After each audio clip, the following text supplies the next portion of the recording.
सध्या उन्हाचा तडाखा प्रचंड वाढला आहे, पण तुम्हाला माहीत आहे का, हे ऊन साधं नाही. वर्षातील सर्वात गरम आणि महत्त्वाचे 9 दिवस सुरू झाले आहे, ज्यालाच म्हणतात नवतपा. आणि आश्चर्य म्हणजे या 9 दिवसांवरच ठरतं की यंदाचा मान्सून हा किती जोरदार येणार. नवतपामागचं विज्ञान आणि पावसाचं हे गुपित आज आपण जाणून घेणार आहोत. सर्वप्रथम नवतपा म्हणजे काय? दरवर्षी साधारण 25 मे ते 2 जून दरम्यान सूर्य रोहिणी नक्षत्रात प्रवेश करतो. या काळात सूर्याची किरणं भारतावर जवळपास सरळ पडतात, त्यामुळे तापमानात खूप वाढ होते आणि यालाच नवतपा म्हटलं जातं. म्हणजेच प्रचंड उष्णतेचे सलग 9 दिवस. आता नवतपा इतका महत्त्वाचा का आहे? कारण हाच काळ मान्सूनला भारताकडे खेचतो.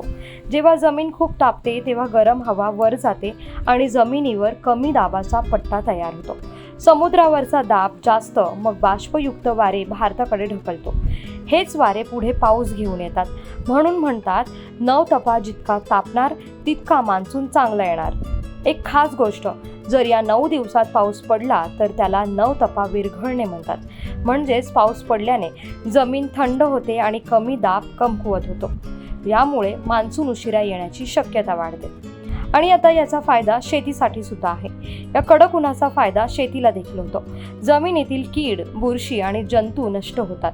यालाच वैज्ञानिक भाषेमध्ये नॅचरल सॉइल सोलरायझेशन म्हणतात. नवतपामध्ये स्वतःची काळजी घेणं देखील तितकंच महत्त्वाचं आहे.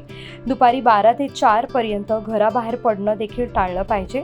ताक, पन्ह आणि माठातील पाणी पिलं पाहिजे.